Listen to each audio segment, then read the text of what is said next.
Now this video is about how I painted this realistic looking bird in watercolour. Hi, my name is Paul Hopkinson. I like to paint realistic wildlife in watercolour, both for animals and plants. So stay tuned and I'll show you the way that I tend to do this. Now the first thing we need to do is get the outline drawing onto the paper. And the way we're going to do this is by using a little bit of graphite back paper, which you can slide down underneath the printout of the photo or the outline drawing and simply trace that through. Now graphite paper is really handy for doing this because you just got to put the shiny side down, which is a graphite side down, onto the watercolour surface. Use a medium pressure when you do this as well, so don't press too hard. So I tend to lightly tap it on the back of my hand, as you can see, just by doing it very lightly, just a little bit before I go to the paper. At least that way kind of gives them some idea how hard I'm going to press onto that paper. Yes, it will transfer it through like this, but you don't want to really press too hard that it puts too much of an indentation within the watercolour surface.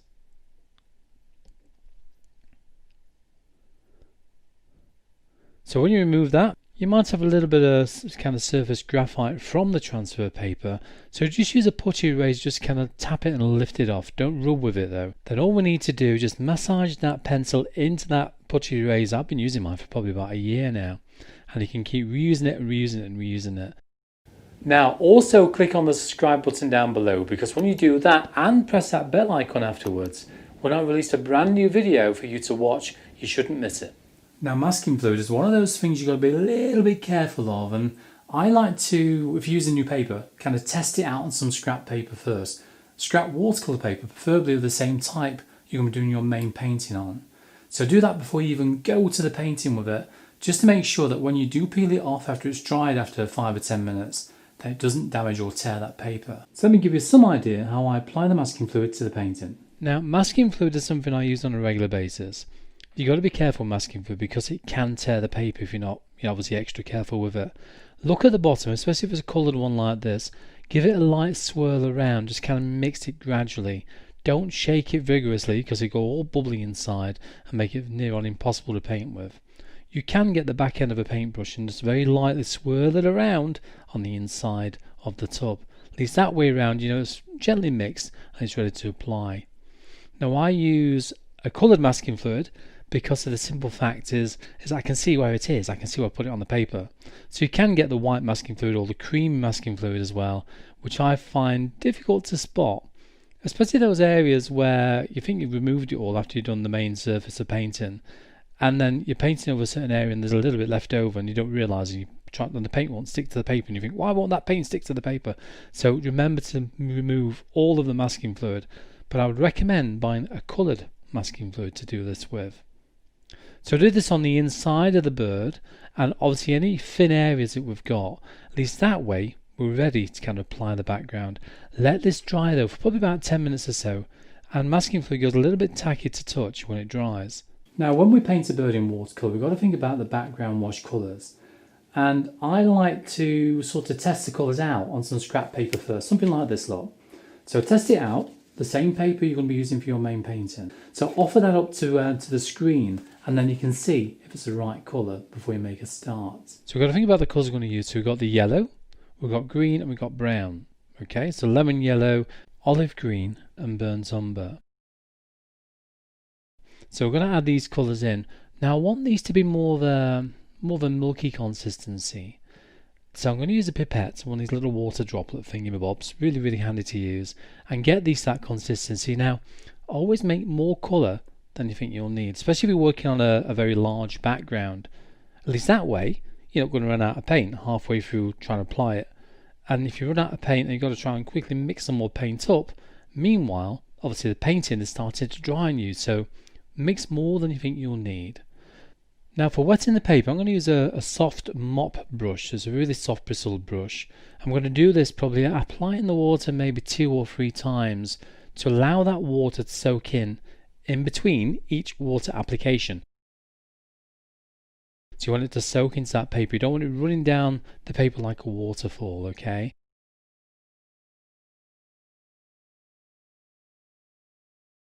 So allow it to soak in. You can just about see the texture of the paper as well when it does so.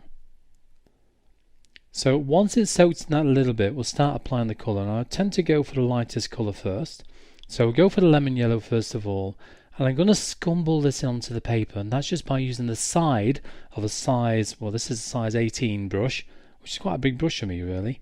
So I was using the side of the 18 brush, but leaving gaps in between. So you're going to be quite sporadic with it, have fun with it, let it go, but try not to get any paint onto the bird. You can go over all the branches and the leaf that's on there as well, but just try and kind of avoid the bird itself if you can, hence having the masking fluid on there to protect the white of the paper. You might also want to put some stronger version of the yellow in place as well, so some areas are a little bit stronger in colour than others.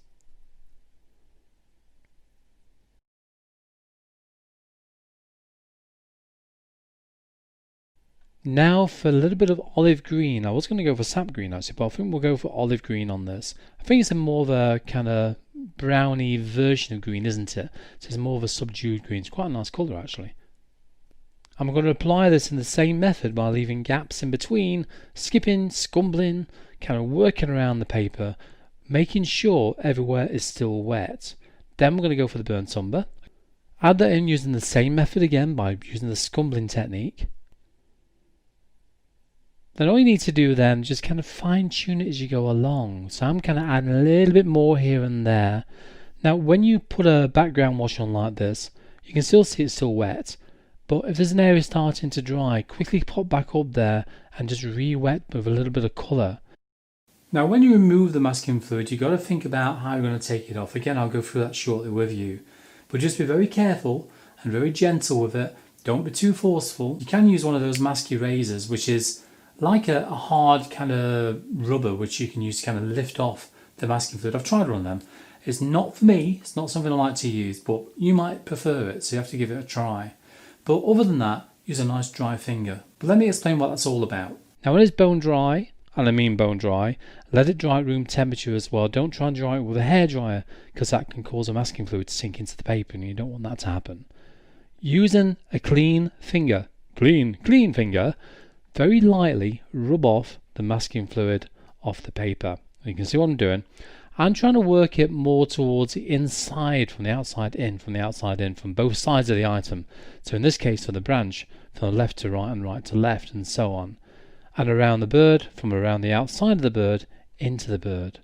Now the reason why I do this is because if the masking fluid does, on a rare occasion, tear the paper, you don't mind if it tears the paper inside on, say for example, a bird. However, if it tears into the background, then you find you can leave a blemish on the background which is very difficult to cover up. So now we can reposition our reference drawing over the top by aligning some marks I've made down the side of the paper. So at least I can get it spot on for alignment and retrace all the drawing for the bird onto the paper, okay, onto the watercolour surface, using the same method we did right at the very beginning just to get the simple outline on. So tack it down, make sure it's lined up, and just go over those lines again. Painting a bird in watercolour can take a long time, especially when you're working in fine detail, but the end result is definitely worth the effort. Now I tend to use a mechanical pencil for this, and mine's a 0.05 nib, 0.5 nib, which is quite fine. So I wanted a fine tipped nib of pencil, and the good thing about mechanical pencils as well is that they are just one size nib. You'd have to keep resharpening or anything like that, and that's what I like about using as I say, a mechanical pencil. So lightly lift off some of the kind of surplus pencil we got on there as well, and then start painting. Here we go. Using the size 00 brush. That's what I tend to work with most of the time. I'm going to go over the pencil marks inside the bird, inside the American robin, not on the outside edge though, because I don't want to make it look too more like a cartoon, because it will do if you start putting a big line around the edge of it. The reason why I go over the pencil marks is because that can help seal that pencil into the paper, or kind of make sure it stays put. And that's because when we add the main wetting wet washes, or the foundation layer of colours onto the bird, these are going to be the colours we're going to be working all the detail over the top. We want some of these reference marks to show through, preferably all of them if we can. Now let's paint the eye. Now the eye is one of those things I like to look at and just kind of get that painted first of all. I'll show you what I mean shortly. But what you got to think about when you're painting the eye, you've got to think about working in layers. Start off with the lightest layer first, and you can use your size 00 brush, or you can go as big as a size 1. I know, that's massive, that's really big for me.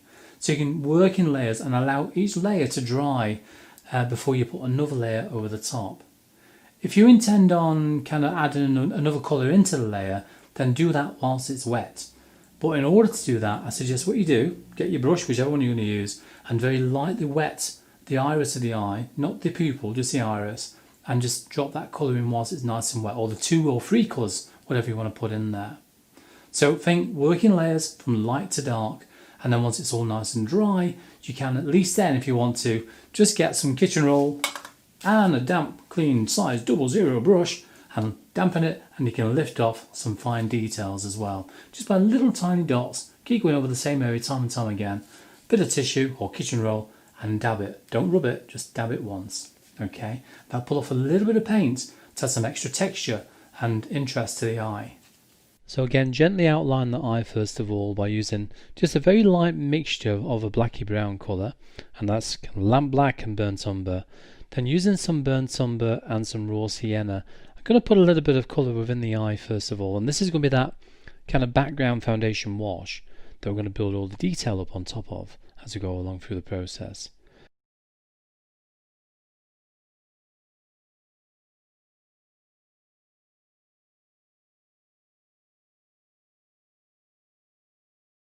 Then some blue, which is going to be part of the highlight. I know, you've got to think about the highlight behind the scenes.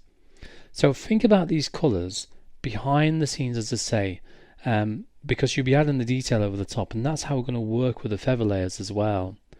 Then we start adding the darker colour in. Now I use black paint, and I like to mix the colour with the black, because black on its own can look a little bit flat, a little bit bland, so add a little bit of colour depending on the subject in question, depends on the colour you add. So in this case, adding a little bit of blue within that works well for me. Whereas if you're working with a black and you're working with a dark furred, like a rich, like say for example a fox, then therefore you'd add something like a alizarin crimson to the black to give it more of a warmer feel. Watercolour white I'm going to use as well to add a bit of a highlight to the eye as well. Now watercolour white is one of those things which I like to use, but you've got to use it quite creamy. If you use it too thin, then you find it doesn't stand out, so make sure it's fairly thick when you put it on. When you work on the beak, start with a foundation wash first of all, and then we can start building up on top of that foundation wash as each layer dries. So allow every layer to dry, and then you can start adding the detail over the top. And this is by using lemon yellow, cadmium orange, burnt sienna, burnt umber, even a little bit of blue and black, because you find that the top of the beak, there's a very often a kind of light shine on the beak on the upper part, so therefore a little bit of bluey black colour on the top of there blended into that yellow works really well. Here we go, now for the body. Now wetting the body down first of all is the same thing we did with the background. Wet it, allow the water to soak in, and do it 2 or 3 times, then start applying that foundation wash. So this is, as I mentioned earlier on, just a basic wash that we need to start thinking about adding that detail over the top. Sometimes I might add more than one wash of colour on there, but you've got to allow each wash to dry thoroughly first. Now, because you haven't got any masking fluid left on the paper, you can dry this with a hairdryer, but do so from a distance, okay? So make sure you're probably a good 1.5 to 2 feet away from your painting, waving the hairdryer backward and forward, and then it should be nice and dry and evenly dry. Now when you're working on your first details, and these are the very light details as well, think about the shape, think about the brush direction as well as you're working on this. So I'll explain this in the video shortly about making little reference marks before you even make a start on putting lots of detail on. But start very pale to begin with, and again gradually work up those layers, darken the colours as you go. And we can work with our size 00 brush, you can work with a size 1 brush, you can work with my replicator. I'll show you what that is in a minute, okay? Just wait, if you've not seen it before, I want to give you some ideas what I use. You probably laugh at the same time. So let's make a start. Let's get some detail on this watercolour bird. Working with the size 00 brush, I'm going to start adding the detail, and I always like to start from around the eye. Again, it's just, something I like to do. I like to work from the eye and then work up to the top of the head and then down the painting. You find this is quite common with just about every one of my video tutorials on my website. So this is how I tend to work it, but you got to think about not just the brush direction, because you got to think about the way that the feathers grow or go. You've also got to think about the length of the lines, how thick those lines roughly are, and this is just that first layer. Once we get the first layer on, I like to get a size 5 brush and just lightly soften those details down. And when the details are softened down and dry, I can then add another layer over the top. And that's how I like to kind of work with layering. So every layer just about is softened down. Sometimes I don't, depends how coarse the layer needs to be, depends how sharp the lines need to be. So you can soften the layers down in between, give it a quick dry, then start adding another layer on the top. Looking at the directions again, now I tend to sort of think of a clock face. So when I think of a clock face and the way the lines go around a clock, so you've got 12 o'clock, 6 o'clock, 3 o'clock and so on, work on that sort of idea in your head when you're working on brush directions. So for example, these lines here are going more towards a 5 o'clock direction, okay? See what I mean? So working that in your head, so 5 o'clock, 5 o'clock, 5 o'clock, 5 o'clock, and then you switch in to some other angle thereafter. If you're finding this video useful, please click on subscribe, like, share, but also don't forget as well, pop a comment down below. So if you really want to ask a question or you fancy me doing a little video about something else to do with watercolour, I'd be very interested in hearing from you. You see, every like, share, subscribe and comments that we get here on YouTube, that then encourages YouTube to share my videos with many other like-minded people, just like ourselves. And in turn, will allow my channel to grow that little bit more and get further out there to many other budding artists. So again, like the soften down, and then we're going to go for the next layer. This will be the mid-tone layer. We can go even darker after this. Now you find that every time you put a layer of paint on, you won't need quite as much detail for each layer. So the main detail layer, believe it or not, was that first layer of detail. Because every layer thereafter will leave in gaps to allow some of the other previous detail to show through. So these gaps mean we're not adding, well, quite as many detailed lines, are we? So when you actually get to the darkest layer, then you find the darkest layer, you'll need to use a smaller amount of that for the really dark places.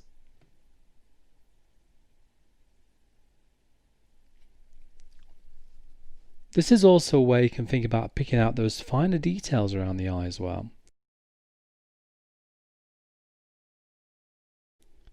But use the finest and lightest of touches as you do so, because by doing that, then at least that way you're going to kind of maintain those fine feathered detail lines. If you do fancy painting this American robin in full, then it is available obviously on my website. Now as you can see, the layering's coming on quite well, and that's all through, as I mentioned, these different layers, by starting off light, going from mid-tone and slowly getting darker and darker, allowing some of those other layers to show through underneath. But working on the fine feathers like this area here, you got to think about the shade underneath each individual feather as you go along. If you have a look in the description down below, I've got some very free content, I know, I've been a bit too generous recently. Have a look at the free content on my Devon Artist website, and you find there's free, not free, it's also free as well, videos on how to paint wildlife in watercolour, plus some tips and tricks as well. And also, if you're subscribed there at the same time, when you join me as a member, you'll get access to the free PDF download on how to paint a house sparrow in watercolour. And this is ideal for kind of doing offline, so you can download it to your tablet as a PDF document. You could even, if you wish to, and use lots of paper, print it off, because they're quite involved. Okay, so it's an ideal kind of thing you can use when you go away on holiday. See you in part 2.